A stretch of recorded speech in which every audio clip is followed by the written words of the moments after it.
રાધે રાધે, જય સિયારામ. આપણે શ્રી શ્રી કૃષ્ણદાસજી પૈહારીનું ચરિત્ર ચાલે છે. કૃષ્ણદાસજી પૈહારીના ચરિત્રમાં એના વૈરાગ્યની વ્યાખ્યા આપણે લીધી અને હવે આપણે વ્યાખ્યા ચાલે છે કે અન્ન પરિહરી પય પાન કિયો. એને અન્ન ખાવાનું છોડી દીધું તું અને પૈપાન એટલે કેવળ ગાયનું દૂધ પીને જ પોતે જીવન જીવતા હતા એમ. એ આપણે લીધું.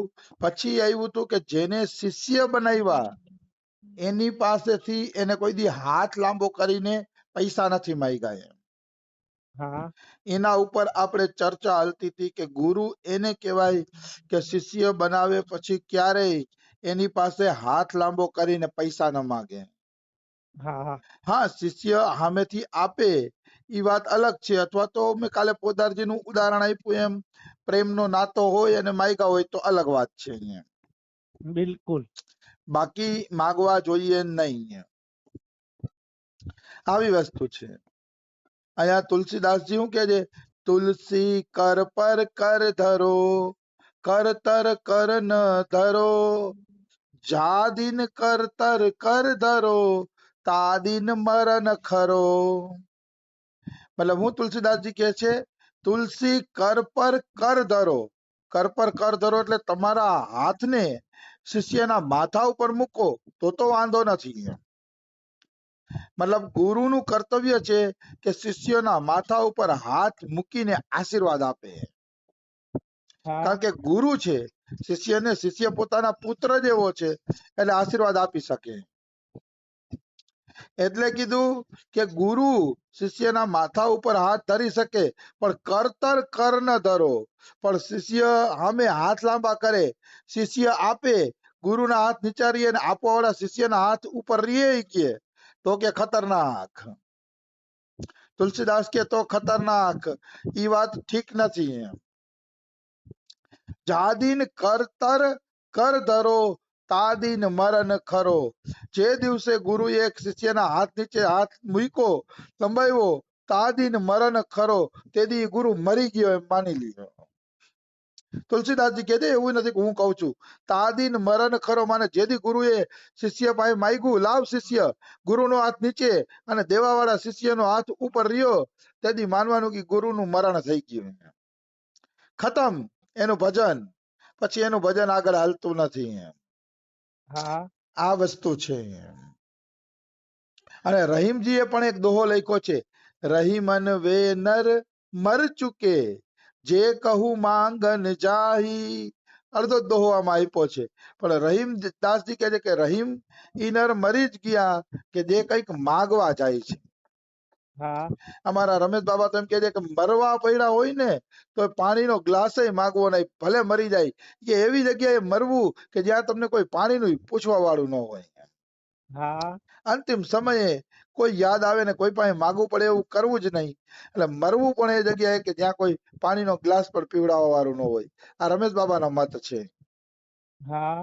આ બધા મહાપુરુષોના મત એવા આટલા બધા ઊંચા એટલા માટે છે કે ઈ એમ કેવા માંગે છે કે આસક્તિ ફટકવા દેવી જોઈએ નહીં. ધનની આસક્તિ કે જનની આસક્તિ કે કોઈ પણ આસક્તિ હોય ને એ ફટકવા દેવી જોઈએ નહીં. આસક્તિ ફટકી ગઈ તો ખતમ ભજન થઈ જશે. આવી વસ્તુ છે. भला परमार्थ का दान करने वाला अर्थ के लिए किसी के सामने क्यों हाथ फैलाने लगा?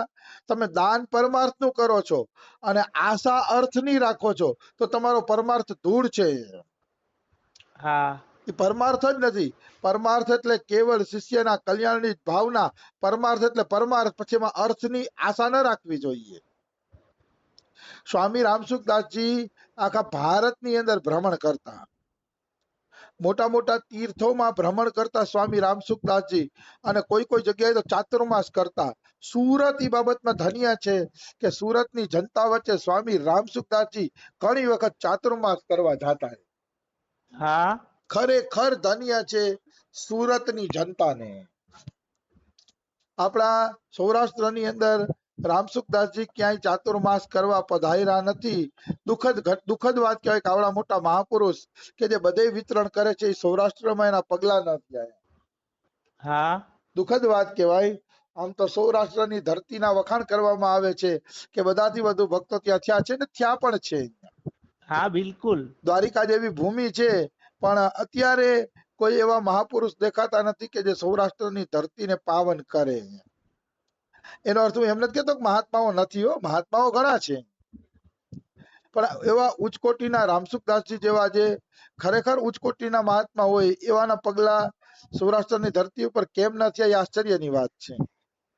હા તો રામસુખદાસજી ચાતુર્માસ કરવા બધે જાતા તો એકવાર મુંબઈ ગયા હતા રામસુખદાસજી ચાતુર્માસ કરવા. તો મુંબઈ ગયા ને તો એક ગૌશાળામાં પ્રવચન કરવા ગયા હતા. તો એક ભાઈએ કીધું કે જરાક ગાયની મહિમા બતાવી દેજો અને દાનની મહિમા બતાવી દેજો એટલે અમારી ગૌશાળામાં થોડુંક દાન આવી જાય કે. તો રામસુખદાસજીએ સ્પષ્ટ ના પાડી દીધી કે હું ધર્મનો પ્રચાર કરવા આવ્યો છું, ધનનો પ્રચાર કરવા નથી આવ્યો. હા રામસુખદાસજીએ વગાડીને ના પાડી દીધી, બોલો કે હું એ નહીં કરી શકું કે. હા કારણ કે હું ધર્મનો પ્રચાર કરવા આવ્યો છું કે ધનનો પ્રચાર કરવા નથી આવ્યો. ધન્ય છે આવા મહાપુરુષને. આવા મહાપુરુષના પગલા તો એક એક સિટીની અંદર થવા જોઈએ. આવા મહાપુરુષોનો સત્સંગ થવો જોઈએ. ત્યારે જીવને ખબર પડે કે ભગવત પ્રાપ્તિ શું વસ્તુ છે. હા આવી વસ્તુ છે. અમારે ત્યાં અહીંયા એક યાત્રા આવી છે વ્રત 84 કોષની બરસાનામાં. હા તો કાલે 11 હતી. 11 હતી ને એટલે યાત્રામાં રાસલીલા ગોઠવી હતી, સમજાણું? તો રાસલીલા ગોઠવી હતી ને તો રાસલીલા પછી ઓલા ગુરુએ કહી દીધું કે આજ તો કૃષ્ણના વિવાહની લીલા થઈ છે રાસલીલામાં, એટલે બધા દાળ ભાત ને ચકાચક જમો કે. તો કોક કે પણ ગુરુજી આજ તો 11 છે. તો કે મેં કહી દીધું ને કે દાળ ભાત શાક રોટલી જમો કે. આજ તો કે ઠાકોરજીનો વ્યાહનો ઉત્સવ છે કે આજ કજુસી નહીં કરવાની કે જમો ખૂબ એમ. હા પણ આ વાત ઠીક લાગતી નથી. આ વાત ઠીક લાગતી નથી. મતલબ કહેવાનો અર્થ છે કોઈ શાસ્ત્ર પ્રમાણે હાલતું નથી, મનમુખી નિયમ કરીને હાલે છે. બિલકુલ. હું એમ નથી કહેતો કે ઠાકોરજીના લગ્નનો ઉત્સવ ન કરો, ઉત્સવ કરો, ઠાકોરજીને ખૂબ જમાડો, પણ તમે એ પ્રસાદને ખાલી હાથ અડાડી માથે ચડાવીને આદર કરી લ્યો, પણ 11ના અન્ન તો ન જ ખાવું જોઈએ. હા 11ના અન્ન ખાવું ઠીક નથી. બિલકુલ.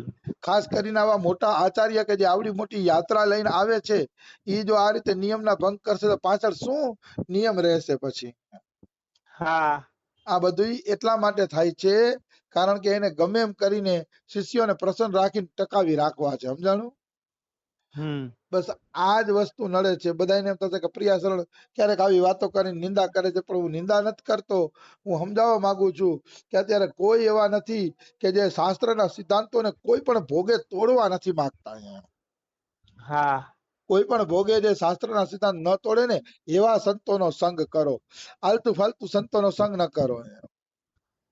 શાસ્ત્રના સિદ્ધાંત ન તૂટવા જોઈએ કોઈ પણ. હા તમે બીમાર હો ને એકાદશી ન કરી હોય, વૃદ્ધાવસ્થા તો છૂટછાટ મળે છે, પણ એવું કોને કીધું ભાઈ કે હવે ઠાકોરજીના લગ્ન છે તમે જલસાથી જમો? આવું તો કોઈ આચાર્યએ કીધું હોય એવું મેં સાંભળ્યું નથી. હા એટલે આવી બધી વસ્તુ મને ઠીક નથી. મને જે શાસ્ત્રના નિયમનું ઉલ્લંઘન થાય ને એ ચીડ, ખોટું શું? ખોટી રીતે ઉલ્લંઘન નહીં કરવું જોઈએ. સત્ય હોય તો વાત અલગ છે. તો અત્યારે આવું બધું જ ચાલતું હોય છે મોટે ભાગે. પછી શું કે છે? દરિદ્ર કોણ છે? તો કે જે માગે છે ને એ જ સાચો દરિદ્ર છે. દરિદ્ર એટલે જે ગરીબીમાં પણ સંતોષ છે, વિદુરજીની જેમ, એને દરિદ્ર ન કહેવાય. દરિદ્ર એને કહેવાય જે માગે છે. બિહારીદાસજીએ એક દોહો લખ્યો છે, પૈસન કે ભૂખે ફિરે પરમારથ કે દાન, શ્રી બિહારીદાસ ધન ધર્મ બિન ગુરુ દરિદ્રી જાન. આ બિહારીદાસ નો દોહો છે કે ઓમ પૈસાના ભૂખ્યા છે ને પાછા પરમારથ નું દાન કરે છે. આવો વિષય આવે એટલે મને બોલવાની મજા આવે. ઓમ પૈસાના ભૂખ્યા છે ને આમ પરમારથ નું દાન કરે છે. બિહારીદાસ કે જેની પાસે ધર્મનું ધન નથી ને એ ગુરુ દરિદ્ર છે. મતલબ મારી જેમ વાતો મોટી મોટી કરે છે પણ પોતે ભજન કરીને નામનું ધન કમાતો નથી કે ભગવદ ભજનનું ધન કમાતો નથી, એ ગુરુ હોવા છતાંય પણ દરિદ્ર છે, ભિખારી છે, કે જે ખાલી પૈસા માટે જ કથા કરે છે. એ ગુરુ ભિખારી છે, દરિદ્ર છે, કારણ કે ગુરુ પાસે પણ ધર્મનું ધન હોવું જોઈએ અને જેની પાસે ધર્મનું ધન હોય ને એવા વ્યક્તિને જ ગુરુ બનાવવા જોઈએ. હા અમારા બાબા જો આવડા મોટા મહાપુરુષ છે તોય સવારના 3 વાગ્યાથી લઈને બપોરના 2-3 વાગ્યા સુધી 12 કલાક એક આસન ઉપર જપ કરે છે. હા એમ કઈક ગુરુ પાસે ધર્મનું ધન હોવું જોઈએ, ખાલી વાતો જ કરી રાખે મારી જેમ અને પૈસા વાળાને બોલાવે ને ગરીબોને બોલાવે ને, તો એ બધું બેકાર છે, બેકાર છે. કાલે અમે અને એક સંત બેઠા હતા, કોઈના નામ નહીં દઉં હું, તો એ સંતે મને એમ કીધું કે વૃંદાવનમાં એક સંત છે એ દીક્ષા આપે છે કેટલાયને, હજારોને, પછી શું કહે છે કે ભાઈ મારો જે સત્સંગ છે ને એમાંથી જ તમારે જવાબ ગોતી લેવાના, મને મળવા નહીં આવવાનું, મારે કે હજારો શિષ્યો છે બધાને હું ટાઈમ ના આપી શકું, મારા સત્સંગમાં જ જવાબ ગોતી લેવાના. હા આમ થોડું કઈ હાલે, શિષ્યને કઈક પોતાનો પર્સનલ પ્રશ્ન હોય, કઈ બધા જવાબ થોડા સત્સંગમાંથી જ મળે. હા પર્સનલ પણ ઘણીવાર શિષ્યને કઈક ને કઈક પ્રશ્ન થતો હોય છે. કહેવાનો ભાવ છે કે બસ આવું જ સંસારની અંદર હાલે છે, શિષ્ય બનાવી લે છે પછી એને જવાબ દેવા માટે ગુરુ પાસે સમય નથી. આ બધી બેકાર વસ્તુ છે, હા બેકાર વસ્તુ છે. તમે શિષ્યને આવું મોઢે કહી દો કે મને પ્રશ્ન પૂછવા આવો નહીં, મને બીજી વાર મળતા જ નથી, એમ કે એકવાર શિષ્ય બનાવ્યા પછી બીજી વાર એને મળતા જ નથી, એને એમ જ કહી દે કે હવે મારો સત્સંગ સાંભળો, એમાં જ તમને બધા જવાબ મળી જશે.